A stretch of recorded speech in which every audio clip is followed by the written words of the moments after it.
Hi guys, thanks for joining us at the auditorium. So we have got our final workshop coming right up, and that's connecting mindsets, design thinking, lean and agile. So through this workshop, you will learn where these mindsets integrate, as well as how they build critical core skills in the age of digitalization and transformation. So do join me as we welcome our speaker and presenter, Eugene Wong, Senior Lecturer and Consultant, Digital Innovation and Design, and US Institute of System Science. Eugene, over to you. Hi, thank you, MS. All right. Happy to be here to present. Okay, if you can see my slides. You can? Okay, good. I'm going to talk about, my name is Eugene. I'm with the NUS Institute of System Science. So you can see picture here is our new building, right? This is going to be ready by the end April, and you will receive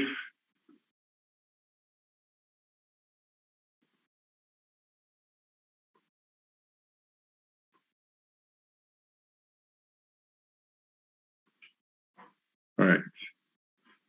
So just let me share my screen. Okay, let's take it from the top. All right, thanks. So my name is Eugene, right? I'm from NUS. This is a picture here. So now you can see, right? The picture is our new building, right? It's going to be ready by end of April, and to receive, new students and lifelong learners. So you're most welcome to develop your digital skills with us and enjoy the new facilities. So our service at ISS, our focus is on executive education. We offer over 150 programs. We have trained close to 150,000 professionals. We also offer other services that you see here, like graduate programs, consulting with industry, and career services. So feel free to reach out to us if you have any needs. We are practice-based, right? We offer a suite of learning courses, right, across the digital and infocom space in the areas of research, consulting, and education. So we offer courses in design thinking, in user experience design, product and project management, agile software development, analytics and artificial intelligence, and digital leadership development. Okay, this is me. I'm in industry for close to 20 years. My sharing today is really about how to connect the dots across, my various experiences with design thinking, with lean, with agile, as a UX strategist, as a digital transformation consultant in the IT industry. Kind of started 10 years ago when I moved from marketing into IT. And that's when I first started to implement UX techniques in client projects. In 2014, I was exposed to Scrum implementation. It's part of Agile, one of the methods under Agile. And I learned from one of the thought leaders in the Agile consultancy. 2015, I attended my first design thinking course. After that, I started to practice some of their design thinking in my area of work. 2018, I was given the opportunity to build and to lead a team of UX researchers and designers. We implemented service design projects, leveraging design themes to successful outcomes. Right? And I experimented with lean leadership techniques when I did my master's thesis. And at the end of 2020, I joined ISS as an innovation and design educator. So again, this is really about sharing my various experiences with design thinking, with lean, right, and agile. We're just going to do a quick activity next. So I'll get you guys warm up, get everybody warm up. We're going to do, let me just share my screen.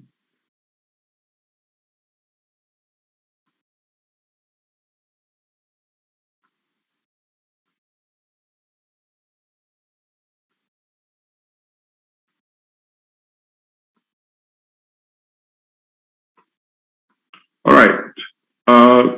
Go to menti.com. Use the code there you see. You can use your laptop, or you can use your smartphone. There's this question here called what pops into your mind first when you think about innovation.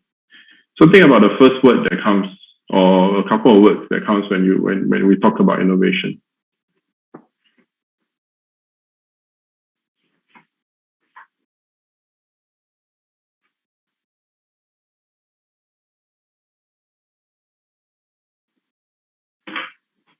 Every day. Money, technology, okay, new ideas, science, Apple, iPod, being different, new ways of solving problem good, digitalisation, cloud computing, automation, the future, being creative. Keep coming, keep them coming. Change, design, people, being creative, being original. Oh, quite a few on deep tech, quite a few on always online,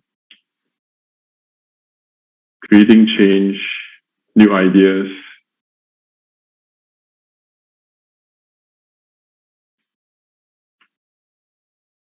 Great, thanks everybody. Thanks for sharing the first thought that comes into your mind when we talking about innovation. Right? They are all there's no right or wrong. I think they're all relevant. Okay, good.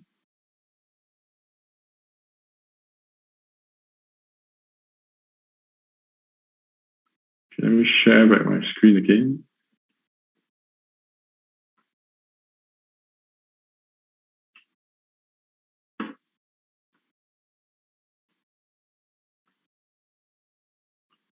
So what pops into my mind when I think about innovation?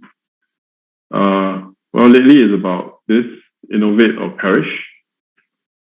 I'm going to expand on this for my talk, right? Because you can still innovate and still perish. And I'm going to explain to you how you can innovate and not perish. So we can go through the three iterations of this while we relate to the concepts of design thinking, lean, and agile. So in the past year, the world has taken action, right? It wasn't by choice. Business has to respond. In fact, they see 5 years in the DTB report that 5 years of transformation in Southeast Asia in just a year alone. Is so much so that you see, like illustrations like this, right? Who led the digital transformation of your company? I think this is pretty hilarious. And proclamations like this from the Microsoft CEO, that every company is now a software company. This is not too far from the truth. I think software, if you look at this, right, software is really permeated into every part of our waking life. You see,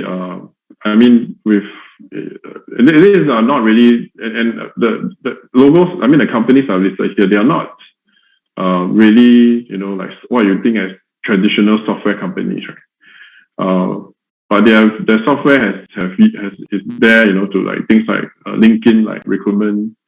You want to get food, right? Books, entertainment, music, payment, even cycling, for example, our identities, meetings online, meeting with the opposite, sex and all.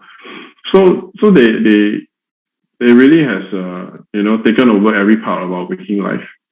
You literally do not have to leave your place of residence, if you want to, and you can just through your digital devices, access the world, interact with the world. So it pays to do software well, and this has led to the adoption of agile methods in software development and demand for professionals with the right skill sets. Now, the picture here, it shows the manifesto for Agile software development. What is it? What is this manifesto? It's basically, in 2001, right?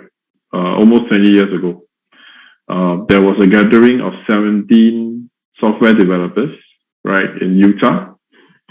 They were there to talk about the best practices in software development. And they created this manifesto, which talks about, how software should be developed. In it, you see the key values that they look at, the 4 key values that you see there. Individuals and interactions over processes and tools. Working software over comprehensive documentation. Customer collaboration over contract negotiation. And responding to change over following a plan. So interestingly, when you visit the webpage, right, you will not find any specific methods or processes on Agile software delivery. It really focuses on the principles and values of how to create good software instead, right? And I think this is something that is very missing in many Agile implementations, right? In fact, I see a lot of focus on the tools, the roles, the practice, and that has often become the goal instead. Worse still, you see some of these methods, right, being assimilated into traditional ways of development, right? You can, as illustrated here in this comic, where you can't really respond to change. You're just really following a plan, right? So an Agile organization behaves more like an organism than a machine, right? The whole organization embraces the entrepreneur mindset. It functions as an interactive network, not a top-down bureaucracy. In fact, agility is not just for software development. It is a change in the way the organization thinks, is led, and is managed.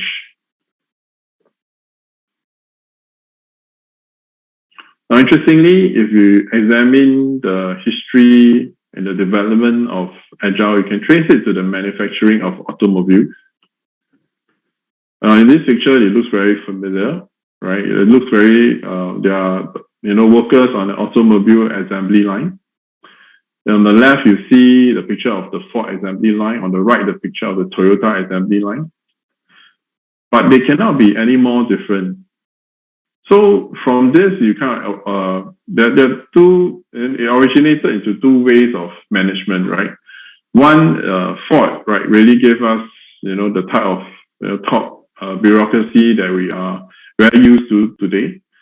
Where workers are seen as assets to be managed and exploited, right? So this is a very hierarchical, top-down kind of management approach.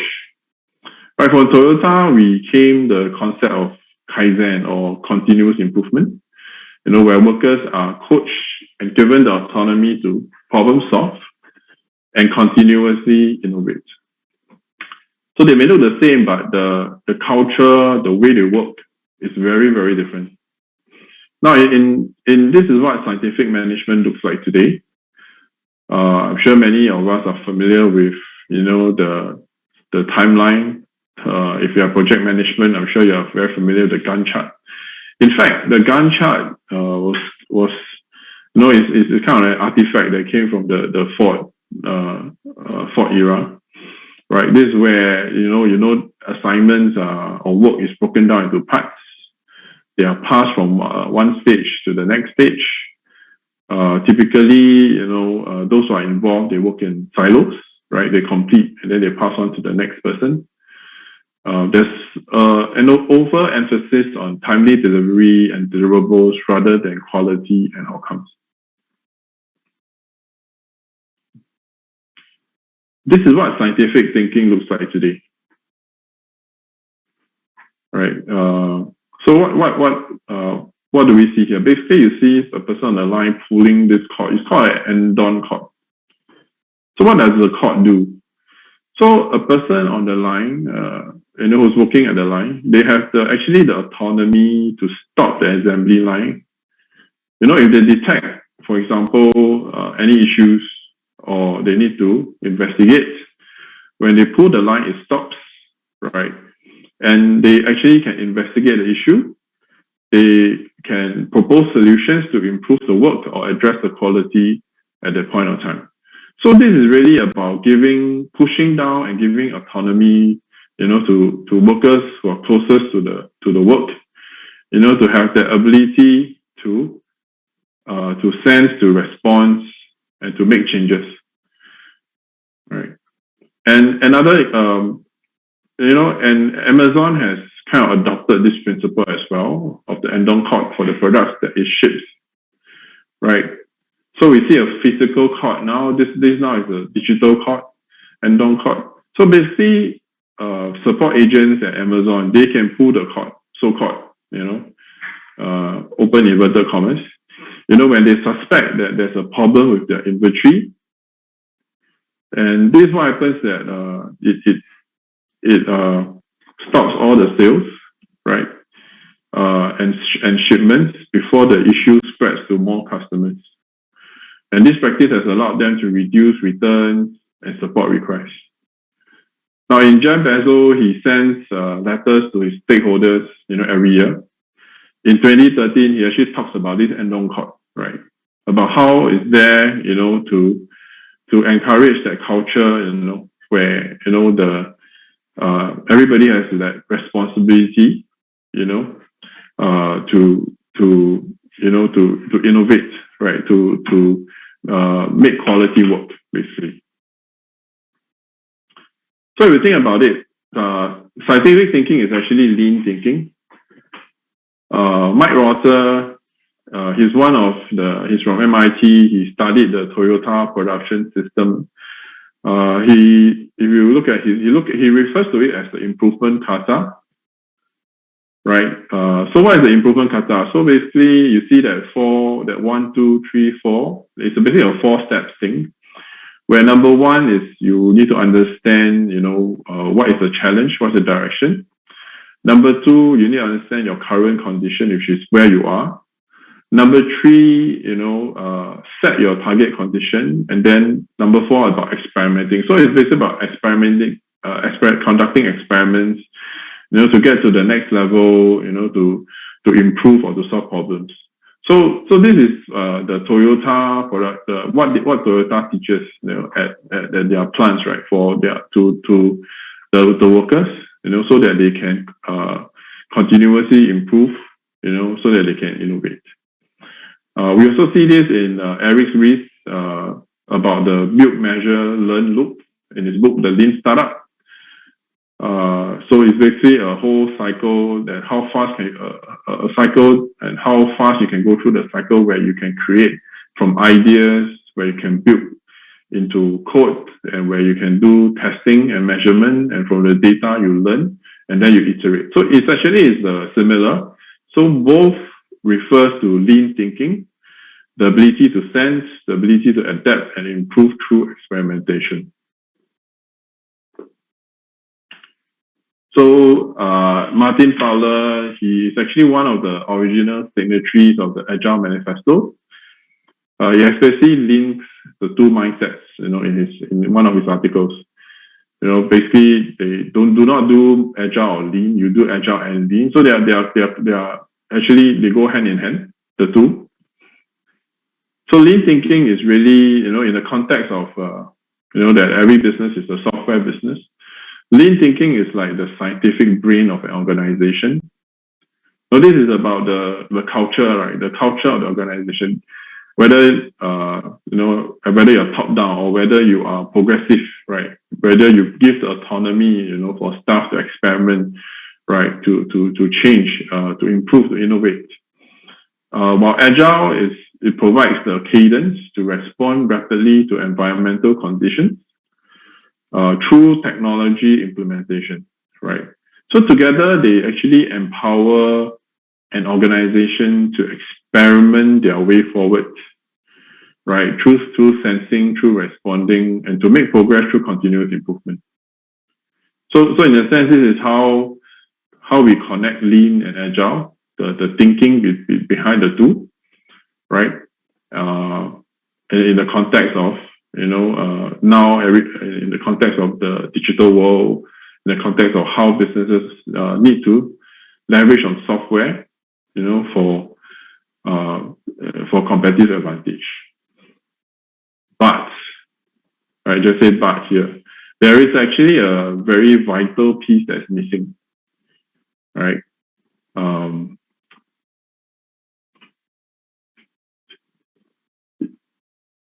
So this is really about, you can think about continuous improvement of a product, but you really sometimes have to also think out of the box, right? You have to say there are other ways, to solve the problem as well.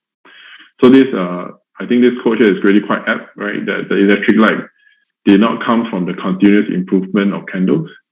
So this really talks about, how we, the concept of sustaining innovation. So you continuously improve on a certain product. You are sustaining the innovation, right? We're going to move on to the next part, right, where we talk about how we can still innovate and still perish, which I meant, what I meant earlier, right, is you can continuously improve and innovate, you can still perish. So let me give you an example. You look at Blockbuster, they're no longer around, right? They have not really sat on their laurels. They have innovated. In 2004, right? You see, they even launched an online demand service, but it really could not get over the entrenched mindset that they are in the DVD rental business, right? They always thought of themselves as a DVD rental. Netflix, they started as a DVD by mail business. That means what they do is that you can, if you rent a DVD, they send it by mail to you. You can watch it, and then you can return it, right? But it disrupted itself because it saw a better way and leveraged streaming technology to serve its customers. So it's really more about flexibility and ease of use. It doesn't have to be about tied to any technology. So as long as you can do a better job at satisfying the customer, right? So that's why they are still around. I mean, they are doing very well today, and Blockbuster is no longer in business. Here's another one that beat the dust. Kodak. What's ironic is that one of the employees, right, picture here, his name is Steven Sasson, right? He invented the first digital camera in 1975, right? But Kodak has always thought we are in the film business, and they have never really gotten out of the way of thinking, and eventually they were disrupted, right? So I had a pretty kind of a eureka moment recently, right? And that, at ISS, we run many online classes during the pandemic. And across these classes, I've noticed a trend. Right? There's always participants who do not own personal laptops, and they will want to access the course, online via their smartphones. So that was quite interesting for me, because you would think that most Singaporeans, right, or learners would at least have personal laptop devices or desktop devices at home. But it's really quite surprising. It came in quite surprising. But I've already seen this happening quite regularly over classes. So when you think about it, laptops, they are being improved year after year, but their performance is exceeding what most customers would use. So you get to see that, it's too powerful, or there's too many features.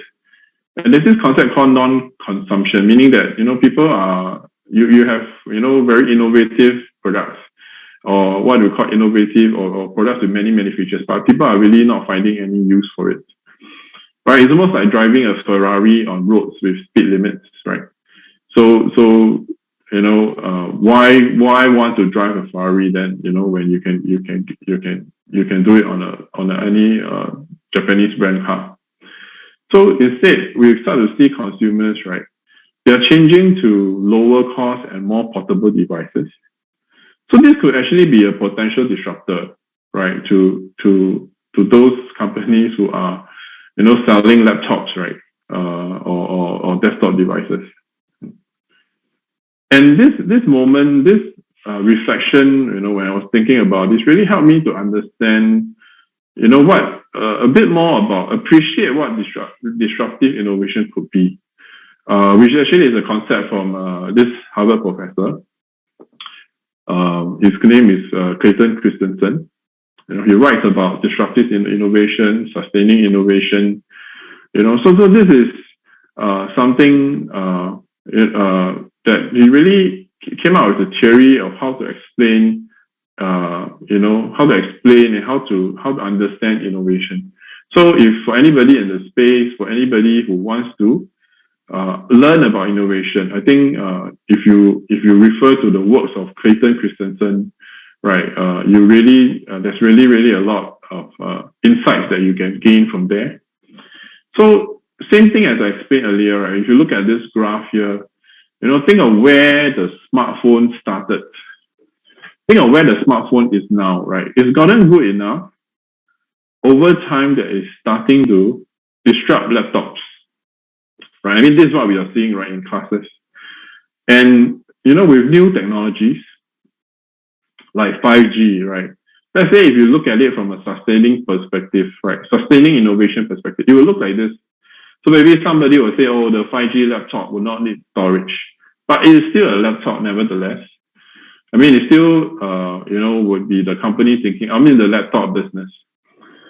But let's say if the company is more focused about making it more convenient and understand that it's really about accessing the internet, there could really be potential disruptors lurking on the horizon. So this could be 5G devices that we will not know or we will not see from now, but they could be on the horizon. They might not necessarily be laptop devices. They may not necessarily be mobile devices, but they are definitely going to be, for example, maybe allow access because they're probably going to be cheaper. So, for example, because these devices may not need storage, they may not need certain types of, they may need smaller components. So it will make these devices easily, people will be able to afford them, right?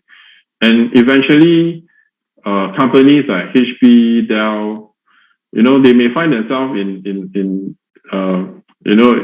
having an issue, right? I mean, find themselves having their laptops, the demand for their laptops drop, right? And because of these new 5G, so these devices. So I think it's really interesting, right, to see what's going to happen in the near future, because we are really starting to roll out 5G. You really start to hear, how 5G can be inbuilt with on any device, right? We start to hear things like Apple glasses. You can even, let's say if you can do your work, just have your glasses on and you can work on them. Do you really need to have laptops? Do you really need to have smartphones? I mean, there are many ideas and innovations that we may not have seen yet, right? So look out for this. Let's see how it goes in a couple of years. And it's with this, right, that I come to it's kind of like the third iteration, right, which is the innovate, how to innovate and not perish. Right, this is, when we talk about innovate, we need to think beyond, firstly, the solution space, right, which is about building a better mousetrap, right, we need to get out of the build a better mousetrap kind of thinking. Because if we stay here, right, we will end up solving the wrong problem and missing new opportunities, right? So this is where actually design thinking comes in, right? Because design thinking, the mindset of design thinking starts with the problem first, right? You will see that, it starts with the problem. There's this divergence that's happening, right? Where, a design thinker will first, number one, examine the problem, right? Exactly, and try to determine what is the root cause of the issue first, right? And then before they actually then even think about the solution, and even as they explore solutions, right, they would actually test and through iterative testing converge on one, that solves the problem, right? So this is what in design thinking, if you are familiar, if not familiar, this is actually what we call the double diamond, right? The first diamond is actually the problem space. The second diamond, the solution space. When we do, when we conduct training, when we always there's this thing that we always try to get our learners to think about, really, how to come out from the solution space. We find that it's a very entrenched kind of mindset where you tend to think about always from a solution perspective, right? Without even trying to examine what the actual problem is. They go straight and jump straight to the solution itself. So this is what design thinking does. It actually pulls you away, from just jumping straight into a solution, right? And I think that Don Norman he's actually the founder of NN Group. He has the best explanation of what design thinking is. I'll just leave this out here for a bit, for everybody to read.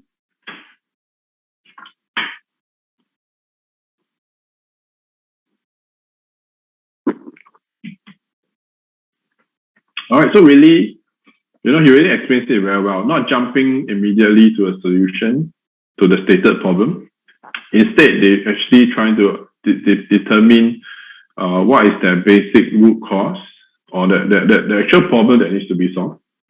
That's designing. That's the first part, right? And then after only determining the root cause, right, they will search for a solution to the real problem and consider a wide range of solutions and then converge, right? So this is really what we call the process of design thinking. So might be interesting because when sometimes when we think about design thinking, people think, is it about design as a noun, right? When I design something, I create art, a piece of interface or a piece of design, but actually it's really about this design thinking is more about problem solving, understanding how to do problem solving than anything else. So when we look at it, design thinking is really the final piece of the puzzle, right? We have the scientific brain that thinks of ways to progress through experimentation. The agile body allows, the body to respond rapidly to the environment. And design thinking is really the heart, the beating heart, right? The obsessiveness with customers, that gives any enterprise purpose. So this is how you kind of connect the three together, right? You need to have that vision, that customer vision. You need to understand, what is the purpose of your organization? What are the needs your organization are here to meet? And from a culture perspective, right, how do you then enable, people in your organization, right? How do you leverage, right, on their capabilities, right, to progress, through the running experiments, to hit, to advance, right? And then of course, with now everything is digital, right? How to leverage on technology, how to implement technology in such a way that you can be agile. And as an organization, because when the customer needs changes, right? You can respond, right? When the environment changes or when competition changes, right? You can respond quickly to the environment, right? So this is how, in a sense, you can connect the three design thinking, lean, agile together, right? And these are what I'm sharing next, right, is really my own reflection, as a design thinking practitioner. I felt there are three things that you can bring and you can value add to any organization. So it doesn't matter whether you're in deep tech or consumer or the government space, right? So the first is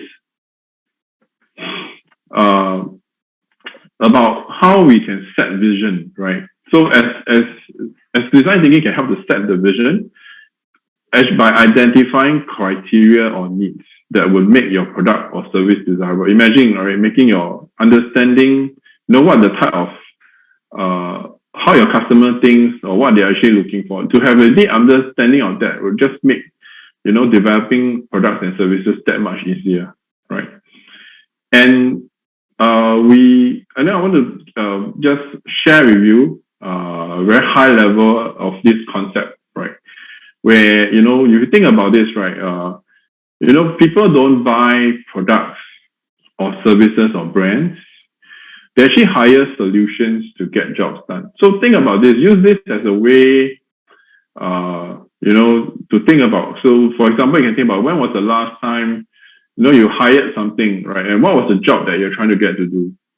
So, if you are able to, it's something that you can kind of practice, right? On the to kind of get that this move out of this solution mindset, right? Where you can think about, hey, I bought this product, for example, and how can why did I buy this product? Why did I hire this product? What am I trying to get done by hiring this product? So this is a way to think about the criteria, the needs that comes with purchasing or hiring, getting a solution, right?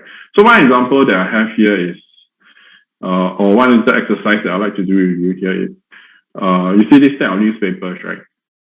So what jobs do you hire newspapers for?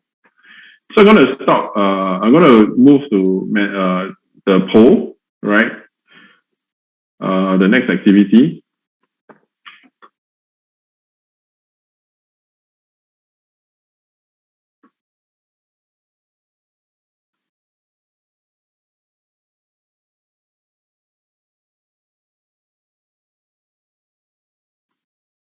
Okay. So you can see. So think about the jobs that you hire newspapers for. Let's see what comes in, right? Go to menti.com, type in the code that you see there, right? Advertising, right? Hiring notices, more advertising, reading.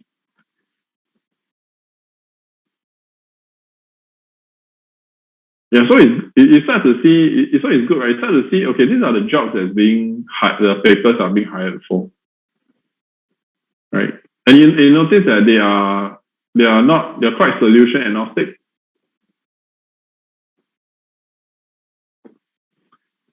So awareness,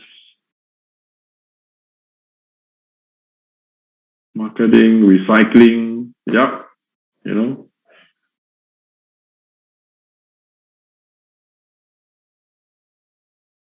reading, market research,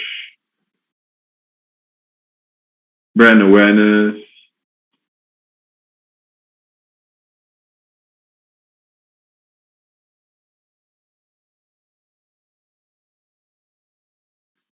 surveys, toilet paper. Okay.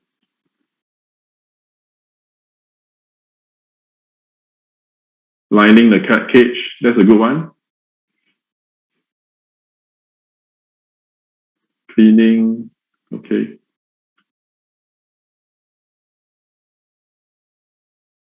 Okay, thank you for that. I'm going to share back my screen.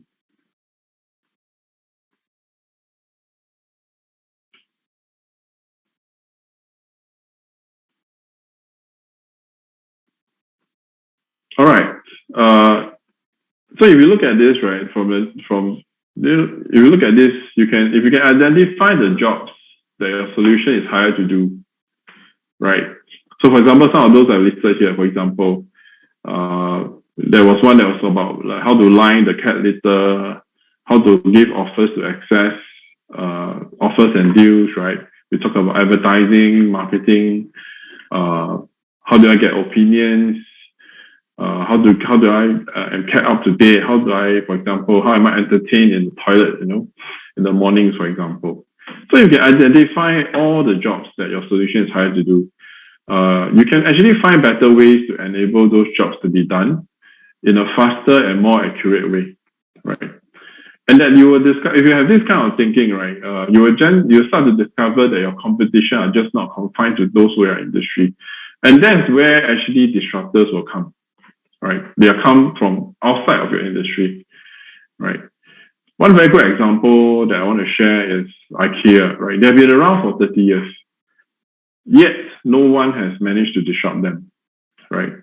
I think that's really because they understand the job that their customer wants to do, which is about wanting to furnish their place like now, like today, right? I mean, if you think about it, how many times have we have gone to IKEA. I'm sure we are. If you need to get something done now, we need some furniture now. Inherently, we just go to IKEA, right? To look at what's available, to look at different solutions, and to think about the best way to solve our problems at hand. So IKEA has been really good at doing this, right? About meeting this customer job, which is about trying to furnishing their place today. And they have, they actually optimize their entire operation and shopping experience around the job, right? And the whole experience of going into IKEA, the whole shopping experience, the self-help, everything is there, right, to support this job, basically. So if you want to disrupt IKEA, you basically need to do better than them in this space. Then you can be a disruptor. So in our courses, in our graduate programs, right, we emphasize the need to understand the customer job, the pains and the gains. So this is a very important part, important step, right? And then we use that as a vision, to help create desirable products and services, right?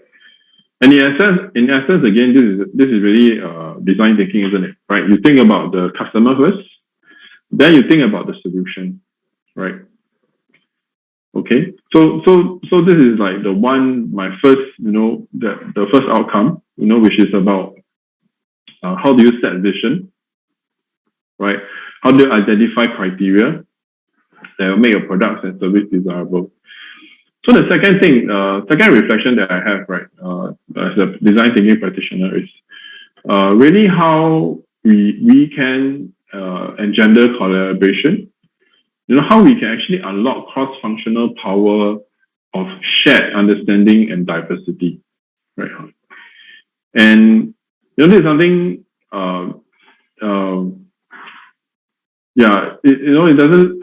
Not that it can look like this, right? Where the typical, you have a typical meeting, everybody's like talking over each other, and everybody's like trying to get their way, right?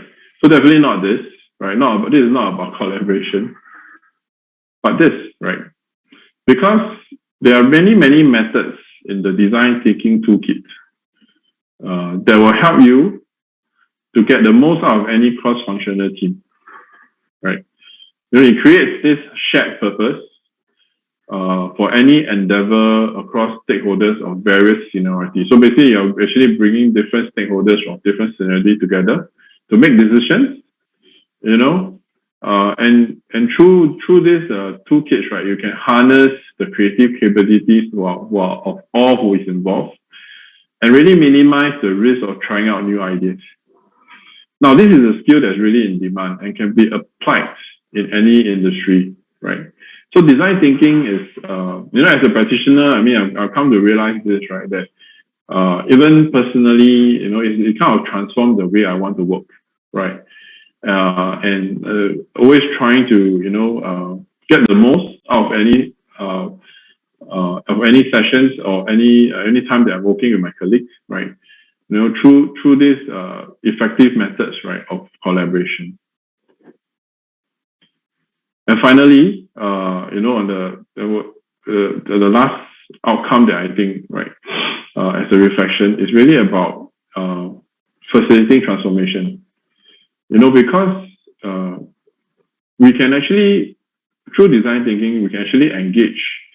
We can simultaneously teach. We are able to model and lead behavioral change. And that's really my reflection, facilitating design thinking workshops. Even, our classes and all, we are doing the same, right? Right, and I want to share here, about this story, right? So picture here, right, is Toyota's joint venture with General Motors in the United States. The reason why there was a joint venture in the first place was that General Motors, they had an idle plant. They have an idle workforce. They want to put them back on the line. And Toyota at the same time was trying to expand into the United States, right? So having heard about the Toyota production system, GM wanted to see for themselves, why is it so effective, right? And this workforce that was actually at this idle plant was one of it's a really bad one. It had had horrible reputation. It produced some of the worst quality automobiles, right? But in 1 year after Toyota took over, it became GM's best performing plant, right? So this was what happened in history. And what changed was really the culture. And there's this person called John Shook, right?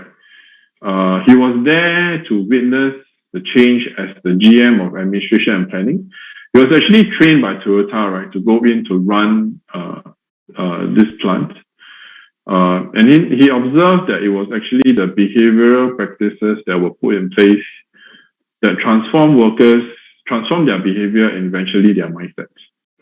Now, who is John Shook? Actually, he's now the chairman of the Lean Global Network. So you start to see, the different mindsets, they kind of borrow from each other, right? And we also see the same thing that's happening when we teach and practice design thinking, right? We often tell participants to not only learn about the process and the tools, but also to observe the way that we facilitate and practice back to the organizations, right? So I have a video to show you. Maybe you can play the video.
Right, so that is a short snippet of us, a bunch of facilitators, running a class. As much as you notice, it's not about lecturing or doing a lot of one-way passive kind of learning. It's very engaged, and it's very important that we actually get our participants to actually go through the process, to practice the process. Because we feel that this is really the way to learn and actually to understand actually design thinking. Okay, let me, so back to the slides. So I'm nearing the end of my presentation, right? When you do a Google image search for design thinking, this is what you'll find. The design thinking process, right? So you can see that they're all quite similar. They talk about they're usually about 5 steps, right? Needing to empathize, right? Needing to define the problem, to ideate, to prototype, to test. So this is like the cycle, the process. But really, I mean, we teach this, right? But it's really beyond just this as a process, right? What is also important, right, is that design thinking is multi-layered, very much like onion, right? Different layers, right? So again, this concept I borrowed from Agile. So you can see how we are actually actively learning from each other and having all these best practices. So what we showed you earlier is really just that first layer about the tools and the processes where you talk about discovering, defining ideas. So this is something that everybody goes through when they learn design thinking, right? But beyond that, right, we talked about the practices, right? Because beyond just design thinking, right, you have the different practices that some of you may be familiar with, like design sprint, service design, user experience design, even jobs to be done, right? These are all practices, right? And underlying this is really the design thinking mindset as well. And through practice and through understanding and through these various practices, right, you start to understand the principles, of design thinking. Some of these things like together, alone. How do we work together?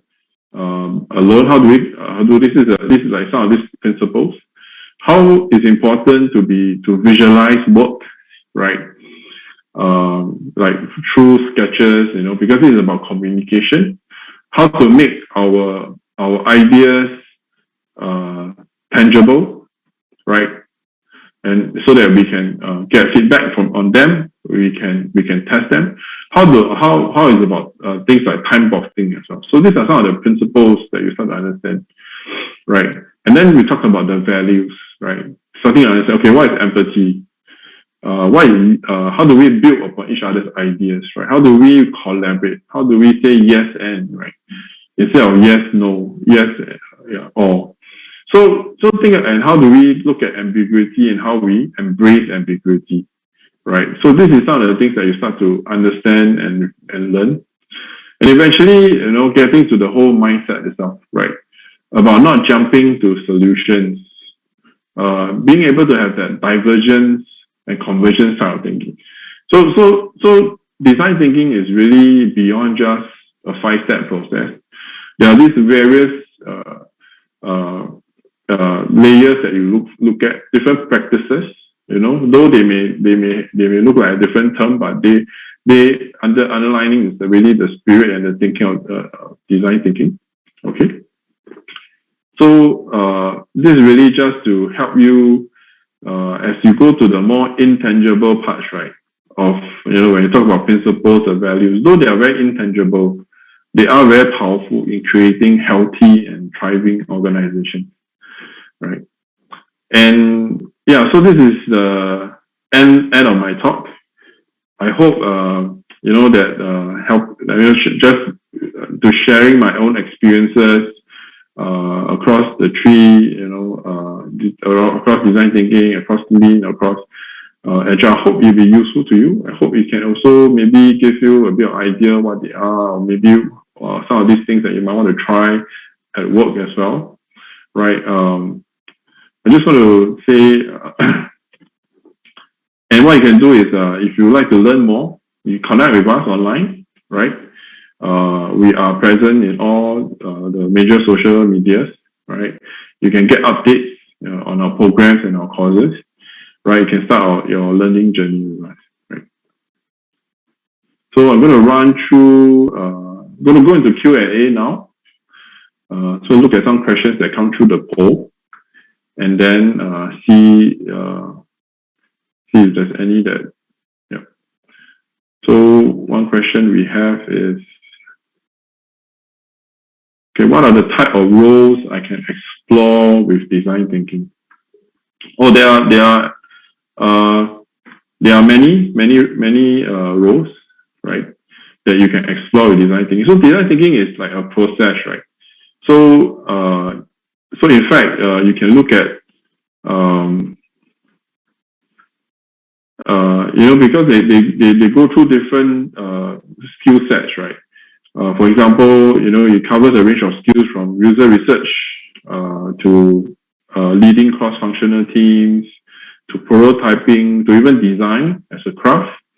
So these are the different areas that you can deep dive. So there are different roles. For example, design researcher, right? You have the service designer, you have the interaction designer, you have the UX strategist, or the digital transformation consultant. So these are the roles where design thinking is being used, right? And these are the roles that are very hot, very in demand nowadays by organizations. So with design thinking, yes, you can definitely. It's almost like the foundation, right, to the roles that I've mentioned.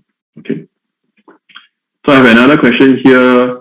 Can you recommend any good courses or workshops that marries design thinking, lean and agile, and looks how to combine them effectively at the workplace? All right. Well, they are, like I mentioned, right, maybe I just go back to the slide here. If you look at this earlier slide that I've shown, where we talked about the design thinking onion, you have, in fact, we teach most of them, right? Actually, all of them that you see here, right? We teach design thinking. You look at the different practices that you see here, like how to do design sprints, how to do service design, right? Basically, this encompasses different principles and values, and we kind of tend to borrow from each other. So, for example, when you talk about user experience design, there's this whole practice called Lean UX, right? Where you talk about, and then when we talk about how working with Agile, right? How Agile, how can design thinking, support Agile delivery? Where does the design thinking part start, right? So there are a lot of these areas that can actually come in. So ISS, in a sense, we cover many of these, and in fact, many of our courses, you see the different elements of design thinking being embedded, different elements of lean, and different elements of Agile being mixed together as well. So I hope that I can answer. So again, if you can connect with us, can find out about the courses that we offer, right? And then, okay, one more question. So what's the difference between design thinking and human-centered design? Okay, so that's a very good question, right? When you talk about when you talk about design thinking, it's actually about human-centered approach to innovation, right? We take on the toolkit of the designer, all right, to look at people's needs, the different business requirements, and the possibility and technology, right? And we put them all together so that we can find the sweet spot of innovation. So they are not really different, right? So basically, design thinking is more about process that leverages on the human, the thinking from a human, needs approach, right, to innovation. And they are they are tightly coupled together, right? Just that maybe human-centered design, I would say, is design thinking is like under the umbrella. I would say under the umbrella of human-centered design, because human-centered design does go into things like craft, the design of for example, the different craft, as well as talk about the user experience, interface design. So I would say the design thinking is actually a smaller subset of what we call human-centered design, right? Which actually consists of many different areas, right? From research to facilitation, to prototyping to testing. So human-centered, I think of it as like the mothership, and design thinking as a key part to this this mothership. So yeah. So I think these are all the questions we have. Again, I want to thank everybody. I want to thank actually Innovate for having me here today to be able to share about design thinking, to be able to share about how it can be. It's all kind of related. They can all connect. How these different mindsets connect. And I hope that this session is useful for everybody. If there's any questions, you can find me on LinkedIn. You can reach out to me. I'm happy to answer any questions. Just want to thank everybody again. All right, thanks, Eugene. Thanks for the sharing and for explaining how different mindsets can connect and how they're critical towards the design thinking process as well. So I hope all of you have enjoyed our last workshop for the day. And I think it was a great way to end the day. And we enjoyed really having all of you here with us, be it in an auditorium, in the exhibition hall, across all of our programs. So if you want to reach out to our presenter, Eugene, you can actually find his details under the speaker tab. So all the information regarding to Eugene is there. You can connect with him, and if you have any questions at all about him or what he does at NUS-ISS, do feel free to connect with him there. So that is all that we have in the auditorium for today. We have an ongoing program that's happening in the main plenary. So do check that out and do hang around as we'll be announcing the top 3 winners for our Engage and Win challenge today at 4:30 p.m. So that's 4:30 p.m. Don't miss it, and we'll see you in the main plenary. Thank you.